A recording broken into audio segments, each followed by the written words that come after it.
Good morning students. आज हम class 7 का मैथ्स में चैप्टर 7 देखेंगे कंपेयरिंग क्वांटिटीज। कंपेयरिंग क्वांटिटीज इस चैप्टर के अंतर्गत हमें बहुत सारे टॉपिक्स पढ़ने हैं, जैसे ratio, proportion, unitary method, percentage, profit loss और सिंपल इंटरेस्ट। तो इन सभी टॉपिक्स को हम अलग अलग वीडियो में अलग अलग पार्ट्स में करके बताएंगे। तो सबसे पहला टॉपिक हम रेशियो को समझते हैं। रेशियो हिंदी में जिसको अनुपात कहते हैं, किसी भी दो क्वांटिटी को कंपेयर करने के लिए रेशियो का यूज किया जाता है। कोई भी दो क्वांटिटी को जो हम कंपेयर करते हैं एक दूसरे से डिवाइड करके, तो वो रेशियो फॉर्म करता है, रेशियो बनाता है। कोई भी रेशियो केवल नंबर का होता है, इसलिए रेशियो में कोई भी यूनिट का यूज नहीं होता है। ठीक है, तो नंबर रेशियो जो बनता है नंबर से बनता है, उसमें कोई भी यूनिट का यूज नहीं करेंगे। जो रेशियो होगा वो स्टैंडर्ड फॉर्म में होगा, तो उसमें यूनिट नहीं होगा। अब हम रेशियो के टर्म्स को समझ लेते हैं। जैसे मान लिए कि ए और बी कोई नंबर है, तो उसको हम ऐसे लिखेंगे A:B। ये रेशियो का सिंबल है। इस तरह से ये जो कॉलम का इंग्लिश में जो कॉलम होता है, दो डॉट ऊपर नीचे करके, ये रेशियो का सिंबल है। तो अगर दो नंबर ए और बी रेशियो में है, तो हम A:B इस तरह से लिखते हैं, A:B पढ़ते हैं और लिखते हैं इस तरह से है, जिसमें ए एक नंबर है, बी भी दूसरा नंबर है, यानी ये एक क्वांटिटी, ये दूसरा क्वांटिटी है, और इसके बीच में ये सिंबल रेशियो का लगता है।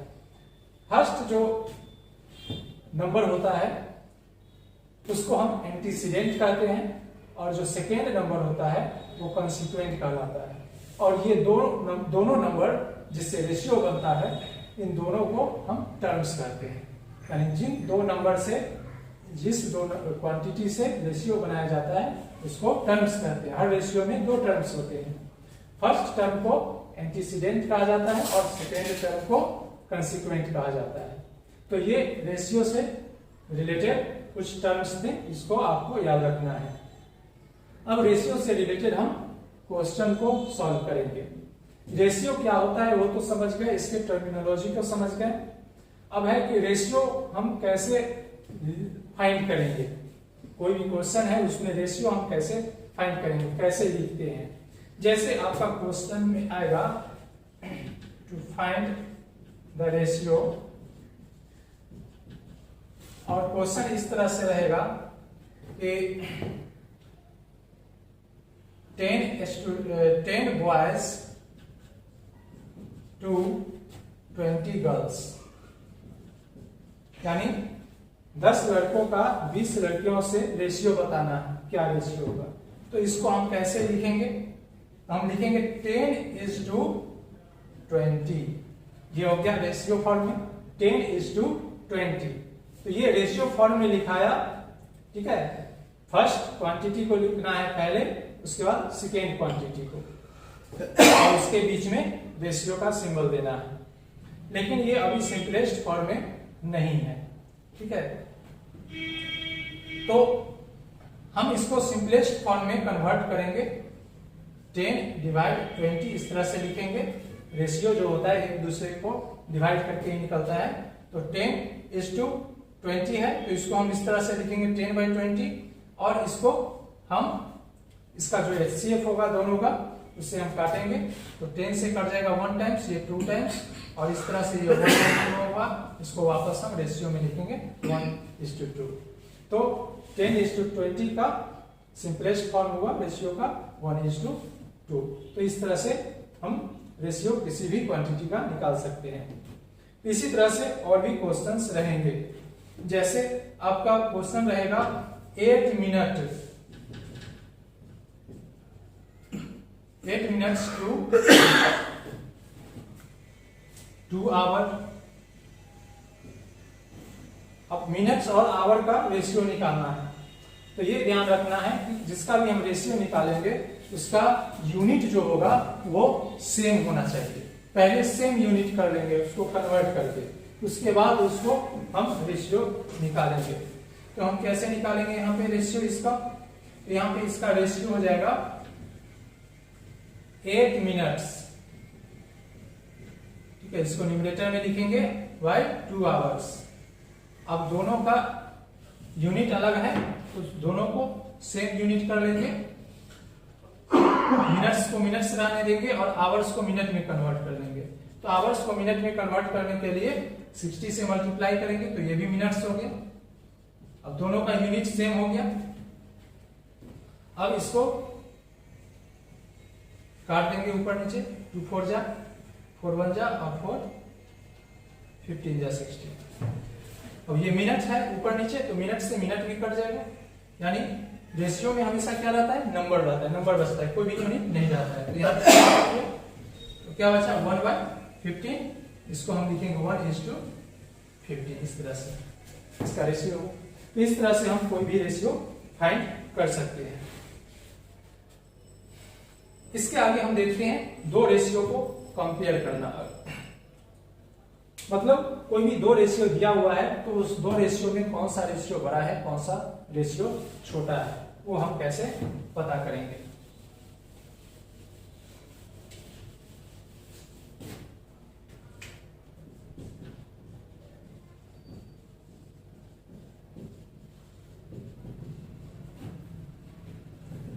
जैसे हम देखते हैं कि 2:3 है और एक और रेशियो है 3:2। एक और एग्जांपल लेते हैं दूसरा 4:5 है और 6:3। अब ये दो रेशियो है, ये दोनों को हम कंपेयर करेंगे। कंपेयर करने में क्या होता है, किसी भी दो क्वांटिटी को कंपेयर करते हैं तो हमें यही पता चलता है कि वो दोनों आपस में छोटा है, बड़ा है या बराबर है। तो यही हम दोनों रेशियो को कंपेयर कर रहे हैं, तो ये पता करेंगे कि दोनों में कौन सा रेशियो छोटा है, बड़ा है या बराबर है दूसरे से। 2/3 है और 3/2 है, तो इसको हम फ्रैक्शन में कन्वर्ट कर सकते हैं और फ्रैक्शन में कन्वर्ट करने के बाद क्रॉस मल्टीप्लिकेशन करेंगे। फर्स्ट वाले के फर्स्ट रेशियो का फर्स्ट टर्म और सेकेंड रेशियो का लास्ट टर्म को मल्टीप्लाई करेंगे और इधर फर्स्ट रेशियो का सेकेंड टर्म और सेकेंड रेशियो का फर्स्ट टर्म मल्टीप्लाई करेंगे। इस तरह से ये 4 आया और ये 9 आया। तो अब यहाँ पे कौन सा बड़ा है? ये रेशियो बड़ा है 3:2। इस तरह से हम कंपेयर कर सकते हैं। 4 is less than 9 यानी 2/3 is less than 3/2। सेम इसी तरह से इसमें भी कर सकते हैं। ऐसे फ्रैक्शन में कन्वर्ट करके इसके न्यूमरेटर को इसके डिनोमिनेटर से और फिर इसके न्यूमरेटर को इसके डिनोमिनेटर से, या डायरेक्ट आप इस तरह से कर सकते हैं। फर्स्ट रेशियो के फर्स्ट टर्म को सेकेंड रेशियो के सेकेंड टर्म से और फिर फर्स्ट रेशियो के सेकेंड टर्म को सेकेंड रेशियो के फर्स्ट टर्म से, यानी कि 4×3 और इधर 5×6। तो यहां आ गया 12 और इधर आया 30। ये भी क्या है? छोटा है। तो इस तरह से हम दो रेशियो को कंपेयर कर सकते हैं। अब है किसी भी दो रेशियो को सिंपलेस्ट फॉर्म में लिखना। कोई भी रेशियो दिया हुआ है तो उसको सिंपलेस्ट फॉर्म में अगर कन्वर्ट करना है तो हम कैसे कन्वर्ट करेंगे।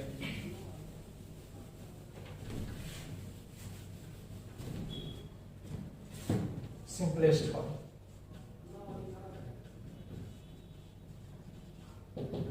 सिंपलेस्ट फॉर्म में लिखना। जैसे हम एक क्वेश्चन लेते हैं 65:39। ये एक रेशियो दिया हुआ है, इसको सिंपलेस्ट फॉर्म में लिखना है। सबसे पहले इसको हम फ्रैक्शन के रूप में लिखेंगे और फिर इसको न्यूमरेटर डिनोमिनेटर को काटेंगे। 13 से ये 5 टाइम्स लगेगा, 13 से 3 टाइम्स लगेगा, तो इस तरह से ये 5/3 हो गया। अब इसको वापस रेशियो फॉर्म में लिख देंगे 5:3। तो इस तरह से हम लिख सकते हैं सिंपलेस्ट फॉर्म में। नेक्स्ट देखते हैं रेशियो में इसी तरह से बहुत सारे क्वेश्चंस आते हैं। तो हम जो नेक्स्ट क्वेश्चन देखेंगे, नेक्स्ट टॉपिक रेशियो का, वो है dividing quantity in the given ratio. किसी भी क्वांटिटी को दिए हुए रेशियो में कैसे हम डिवाइड करेंगे।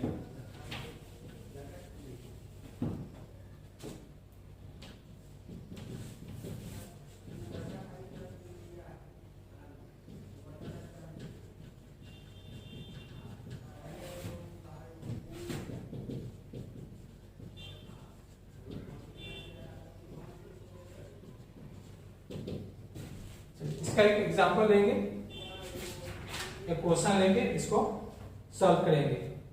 जैसे कि क्वेश्चन होगा कि ₹72 है, ठीक है। ₹72 को 3 लड़कों में इस तरह से बांटना है कि उसको 5:6:7 के रेशियो में मिले, ठीक है। 72 रुपीज को 3 लड़कों में, बॉयज में इस रुपये को इस तरह से बांटना है कि उनको जो रुपया मिलेगा वो इस रेशियो में मिलना चाहिए। यानी फर्स्ट लड़का को टोटल जो है रुपया उसका 5वां भाग मिलना चाहिए, और सेकेंड का 6ठा और इसका 7वां, यानी कि इस रेशियो में होना चाहिए। तो इसको डिवाइड करने के लिए क्या करेंगे, जैसे मान लेते हैं कि राम, मोहन और सोहन, इन तीनों को ये डिवाइड करना है 5:6:7 इस रेशियो में। तो फर्स्ट जो है राम को कितना मिल रहा है, 5 होना चाहिए। अब टोटल कितना है, तो रेशियो में तीनों नंबर को ऐड करेंगे, 5 + 6 + 7, और फिर जो क्वांटिटी रहेगा दिया हुआ उसे मल्टीप्लाई कर देंगे। यही प्रोसेस सभी में करना है, मोहन के साथ भी, सोहन के साथ भी, ठीक है। जैसे मोहन को देना है तो क्रम से दिया रहेगा नाम, उसको क्रम से नहीं लेना है। राम, मोहन, सोहन इस तरह से दिया हुआ है और इस तरह से रेशियो है, तो फर्स्ट राम, सेकेंड सोहन और थर्ड, सेकेंड मोहन और थर्ड सोहन का होगा। तो क्रम से लेना है। तो फर्स्ट हम लिए राम का, सेकेंड नाम है मोहन का, तो ये मोहन का होगा। तो इसको कितना होगा 72 रुपीज में कैसे निकालेंगे, तो इसका 6 लिखेंगे, 6 पार्ट है। टोटल इसका कितना है, तो 5 + 6 + 7, और जिसको डिवाइड करना है उससे इसमें मल्टीप्लाई करेंगे।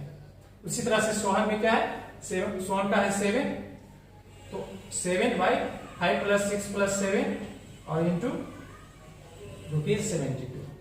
इस तरह से हम निकालेंगे तो जो भी आएगा वो सभी का निकल जाएगा। तो इसको अब लिखते हैं, कितना हो जाएगा 18, 5/18 इंटू ₹72। 18 से कटेगा 4 टाइम्स, अब 4 × 5 = 20, यानी राम को कितना मिला 20 रुपीज। उसी तरह से 5/18 इंटू ₹72, सॉरी 6/18 इंटू ₹72। 18 से काटेंगे 4 टाइम्स और मल्टीप्लाई करेंगे, इसको कितना आ जाएगा 24। फिर नेक्स्ट निकालेंगे 7/18 इंटू ₹72। 18 से कटेगा 4 टाइम्स, 4 × 7 = 28। तो अगर 72 रुपीज को इस रेशियो में डिवाइड किया जाए तीनों को, तो फर्स्ट राम को मिलेगा 20 रुपीज, मोहन को 24 रुपीज और सोहन को 28 रुपीज। ये हो गया। अगर हम जो निकाले वो सही है कि नहीं उसको चेक करने के लिए क्या करेंगे, तीनों को ऐड करेंगे तो 72 रुपीज आना चाहिए, ठीक है। तो हम इसको ऐड करते हैं, 4 8 12 का 2 1 बचा, 2 1 3 2 5 2 7, टोटल 72 रुपीज को 3 रेशियो में बांटा गया। तो इस तरह से हम दिए हुए रेशियो में किसी भी क्वांटिटी को डिवाइड कर सकते हैं। तो यही था आपका रेशियो।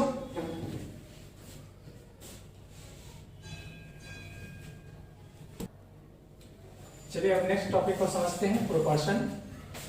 प्रोपोर्शन जैसे रेशियो दो क्वांटिटी के बीच का कंपैरिजन होता है, उसी तरह से प्रोपोर्शन दो रेशियो का कंपैरिजन होता है, यानी दो रेशियो को जब कंपेयर करते हैं तो वो प्रोपोर्शन बनता है। जैसे यहाँ पे A/B, A:B और C:D दो रेशियो है, इन दो रेशियो को हम यहाँ पे कंपेयर कर रहे हैं, तो इसको हम प्रोपोर्शन में लिखेंगे।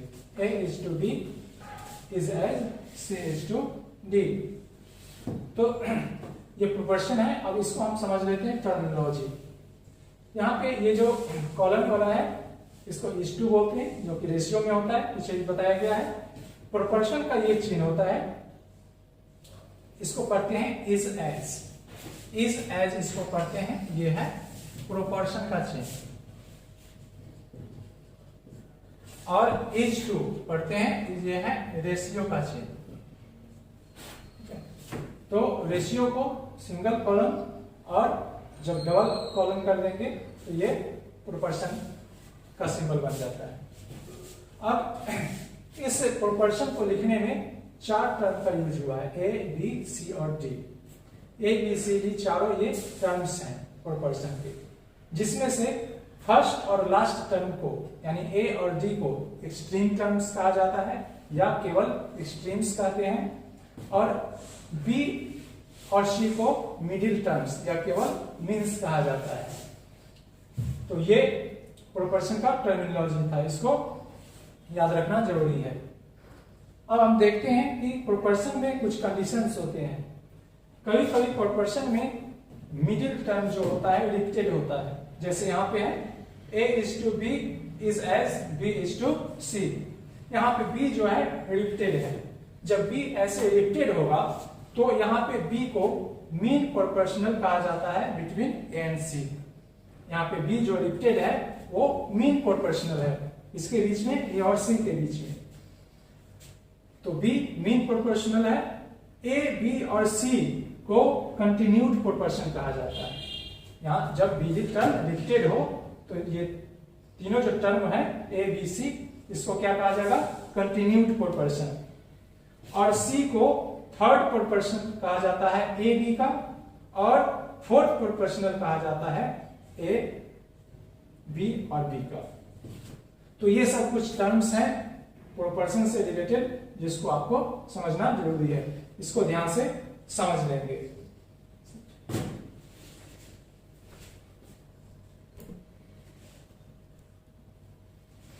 चलिए, हम प्रोपोर्शन के टर्मिनोलॉजी को समझ गए हैं। अब हम क्वेश्चन को सॉल्व करके प्रोपोर्शन को आगे समझते हैं। आपको प्रोपोर्शन से रिलेटेड कुछ इस तरह के क्वेश्चंस आते हैं, जैसे कुछ नंबर्स दिए रहेंगे और पूछा जाएगा कि क्या ये प्रोपोर्शन है कि नहीं। तो चार नंबर्स रहेंगे हमेशा, जैसे यहाँ पे 9, 8, 7, 6 है। पहले हम फर्स्ट क्वेश्चन को 1 नंबर देखते हैं, 1 का 1। यहाँ पे 9, 8, 7, 6 ये चार नंबर दिया हुआ है और ये पूछ रहा है क्या ये प्रोपोर्शन में है। तो इसको चेक करने के लिए क्या करेंगे, पहले इसको प्रोपोर्शन के फॉर्म में लिखेंगे इस तरह से, 9:8 is as 7:6। क्रम से जिस तरह से लिखा रहेगा उसी ऑर्डर में इसको लिख देना है प्रोपोर्शन में। अब क्या ये प्रोपोर्शन में है कि नहीं, इसको हमें चेक करना है। तो हमने आपको बताया था कि फर्स्ट टर्म को लास्ट टर्म से और ये सेकेंड टर्म को थर्ड टर्म से मल्टीप्लाई करते हैं। अगर दोनों प्रोडक्ट इक्वल हो तो हम कहते हैं ये प्रोपोर्शन में है। यानी इसको इस तरह से भी कहा जाता है कि प्रोडक्ट ऑफ एक्सट्रीम्स इक्वल होना चाहिए प्रोडक्ट ऑफ मीन्स। हमने आपको बताया था एक्सट्रीम किसको कहा जाता है, फर्स्ट और लास्ट टर्म को एक्सट्रीम्स और मिडिल टर्म को मीन्स। तो एक्सट्रीम्स का प्रोडक्ट निकालेंगे 9 into 6, वो इक्वल होना चाहिए मिडिल टर्म यानी मीन्स के प्रोडक्ट यानी 8 into 7 के।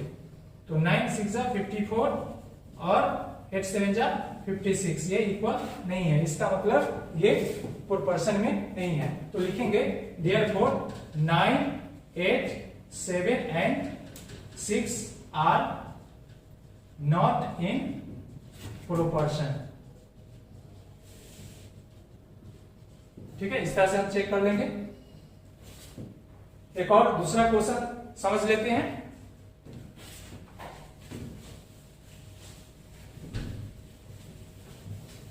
इसी तरह से दूसरे क्वेश्चन को भी हम चेक कर सकते हैं।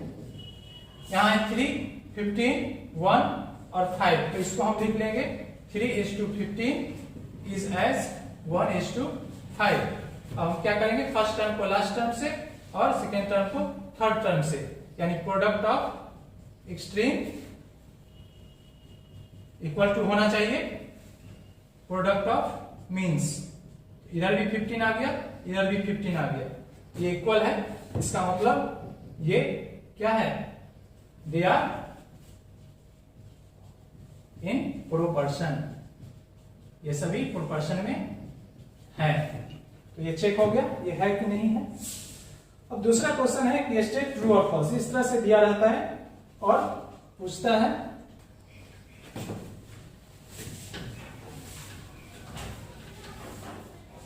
चलिए हम देखते हैं दूसरा क्वेश्चन।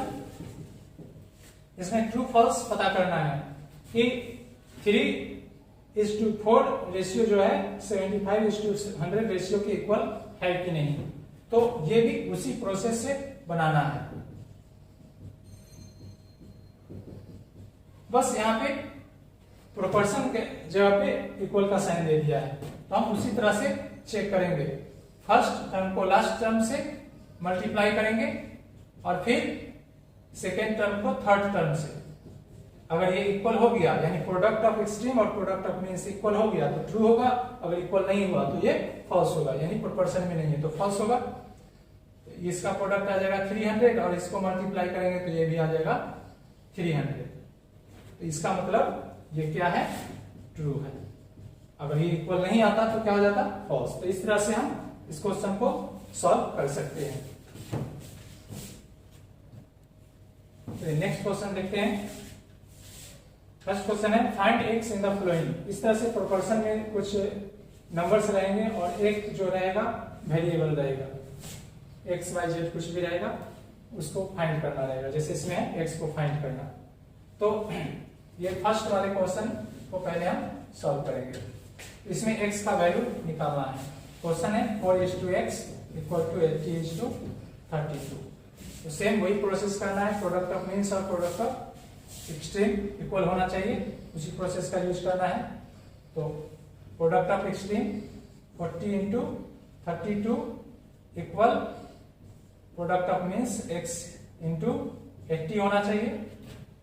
40 × 32, 80 को इधर लाएंगे तो ये डिवाइड हो जाएगा और इधर x बचेगा। अब इसको सॉल्व करेंगे तो x का वैल्यू निकल जाएगा। 42 × 80 और 2 से 16 10, इसलिए x क्या हो गया 16, x का वैल्यू 16 आ गया। इस तरह से हम कोई भी वैल्यू निकाल सकते हैं प्रोडक्ट ऑफ एक्सट्रीम और प्रोडक्ट ऑफ मीन्स का यूज करके। चलिए सेकेंड क्वेश्चन हम देखते हैं। सेकेंड क्वेश्चन, इसमें क्या कर रहा है, सेकेंड क्वेश्चन में find the third proportional to 4 and 18। इसमें क्या करेंगे, पहले हम मान लेंगे कि third proportional X Y Z कुछ भी मान लेंगे। Let the third proportional be X. अगर थर्ड प्रोपोर्शनल एक्स होगा तो हम इसको प्रोपोर्शन में कैसे लिखेंगे, 4:18 is as 18:x। ठीक है, थर्ड प्रोपोर्शनल एक्स है, इस तरह से लिखेंगे। अब फिर वही रूल यूज करेंगे, प्रोडक्ट ऑफ एक्सट्रीम्स और प्रोडक्ट ऑफ मीन्स। तो 4 × x इक्वल होना चाहिए 18 × 18 के, तो इसलिए x इक्वल हो जाएगा 18 × 18/4। 4 को काटेंगे 2 से, 2 2 जा 4 और 2 9 जा, फिर 2 से ये कट जाएगा 2 9 जा, इस तरह से 9 × 9 81। तो x का वैल्यू क्या आ जाएगा 81, थर्ड प्रोपोर्शनल हो जाएगा 81। इस तरह से हम निकाल सकते हैं।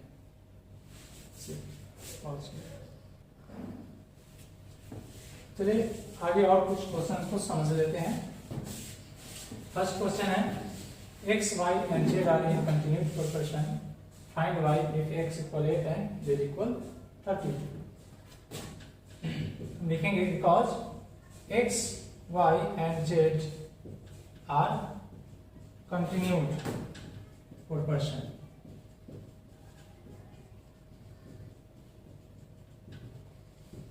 Therefore बताया था कि कंटिन्यूड प्रोपोर्शन में क्या होता है, मिडिल टर्म इलिप्टेड होता है। तो यहाँ पे x, y, z 3 टर्म है, तो मिडिल टर्म y जो है इलिप्टेड होगा। तो x is to y is as y is to z, इस तरह से होगा। अब इसमें इसका हम वैल्यू पुट करेंगे। x का वैल्यू हमें मालूम है 8, y नहीं मालूम है, और फिर z का वैल्यू मालूम है 32। अब इसका रूल यूज करेंगे प्रोपोर्शन का, product of extremes and equal to होना चाहिए प्रोडक्ट ऑफ मीन्स के, यानी फर्स्ट टर्म और लास्ट टर्म को मल्टीप्लाई करेंगे और फिर सेकेंड और थर्ड टर्म यानी मिडिल टर्म्स को मल्टीप्लाई करके प्रोडक्ट निकालेंगे। तो इस तरह से इसका प्रोडक्ट आ जाएगा 8 to the 66 1 256, इधर आ जाएगा y स्क्वायर। y स्क्वायर है, इसका स्क्वायर इधर आएगा तो ये रूट होगा 256 इक्वल y, और 256 का रूट होता है 16। तो इस तरह से y इक्वल क्या हो गया 16, y का वैल्यू आ गया 16। तो इस तरह से हम अगर कोई कंटिन्यूड प्रोपोर्शन में है हम निकाल सकते हैं। चलिए सेकेंड क्वेश्चन को अब हम समझते हैं। सेकेंड क्वेश्चन कहता है find the mean proportion between 9 and 16। ये भी उसी तरह से बनेगा, मीन प्रोपोर्शन निकालना है 9 और 16 का। तो हम मान लेंगे लेट द मीन टर्म्स जो होगा मीन प्रोपोर्शन,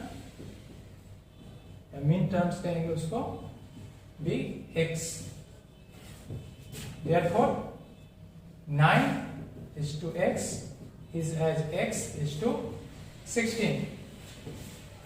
फिर वही नियम से हम करेंगे, सॉल्व करेंगे प्रोडक्ट ऑफ एक्सट्रीम्स, यानी 9 इंटू 16 इक्वल होना चाहिए प्रोडक्ट ऑफ मीन्स यानी x इंटू x के।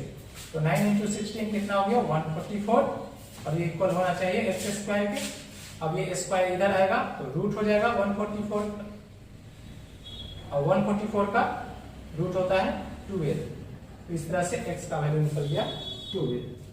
दो क्वेश्चन सॉल्व हो गया, दोनों सेम था, बस टर्म अलग अलग थे, इसमें कंफ्यूज नहीं होना है। नेक्स्ट अब हम देखते हैं थर्ड क्वेश्चन को। थर्ड क्वेश्चन इस तरह से रहेगा जैसे a printing press can print 350 sheets in 4 minutes। How long will it take to print 525 sheets. किसी प्रिंटिंग प्रेस को 350 शीट प्रिंट करने में 4 मिनट लगता है, तो 525 शीट को प्रिंट करने में कितना मिनट लगेगा। तो इसको हम प्रोपोर्शन के फॉर्म में लिख लेंगे, यानी कि इस दो क्वांटिटी के बीच में जो रिलेशन है वही अगले दो क्वांटिटी के बीच में रिलेशन होगा। तो जो टाइम लग रहा है इसमें दिया हुआ है, लेकिन अगले वाले में कितना टाइम लगेगा पूछ रहा है। तो हम मान लेंगे यहाँ let the time taken to print 525 sheets bx। Therefore जब हम इसको प्रोपोर्शन में लिखेंगे 350 is to 4 is as 525 is to x। इसमें यूनिट का यूज नहीं करेंगे, सेम यूनिट है 4 मिनट्स है, तो इसमें जो हम x माने हैं वो भी मिनट्स में ही होंगे।